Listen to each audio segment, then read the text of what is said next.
We're out on our morning walk.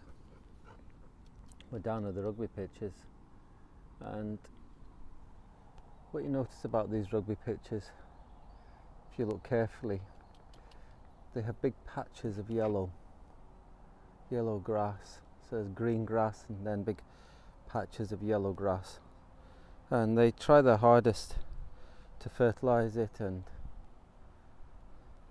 they mow it, but it never thrives. Now it's a rugby pitch, so it doesn't matter that much, and it's very sandy.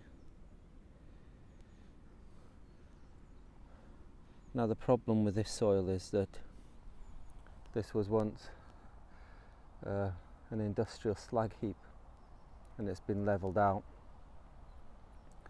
and the grass will never really thrive here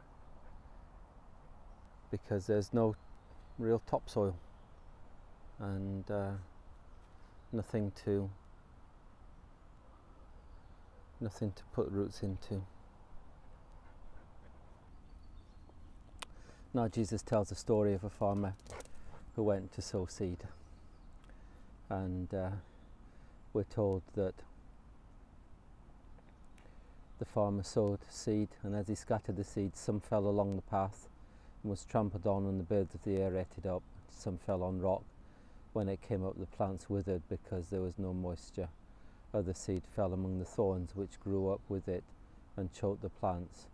And we could have included in that one as some seed fell on old industrial ground that was poisoned by the industry that had been next to it. But still others fell on good ground. It came up and yielded a crop 100 times more than was sown. And the law of the harvest here is very simple. If you want a good harvest, you've got to plant in good ground.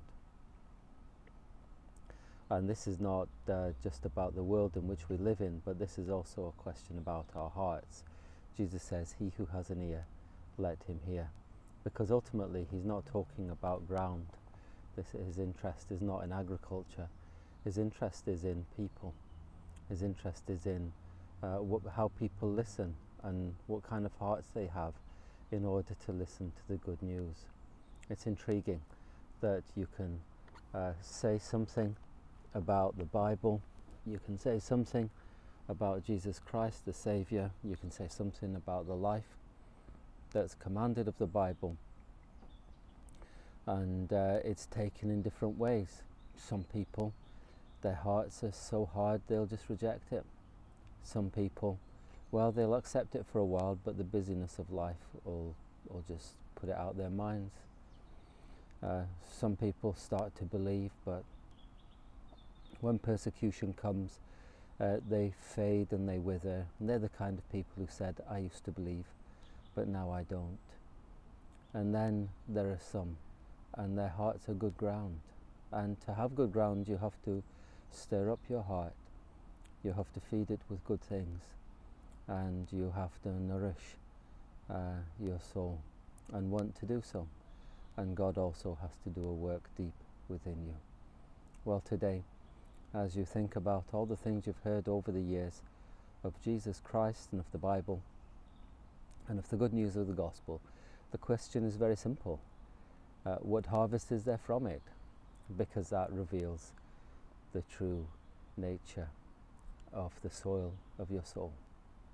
Well, my hope and prayer is that your heart will be nourished and your heart will have good soil, and that you will come to know and trust Jesus Christ, and the harvest of good things, righteousness, love, joy, peace, patience, salvation would be yours. Well, from me and my friend, don't know where he's gone. What you doing here, boy? He's doing a little bit of grazing. Thinks he's a cow this morning. Have a good day. God bless you, keep you, cause his face to shine upon you, and give you peace.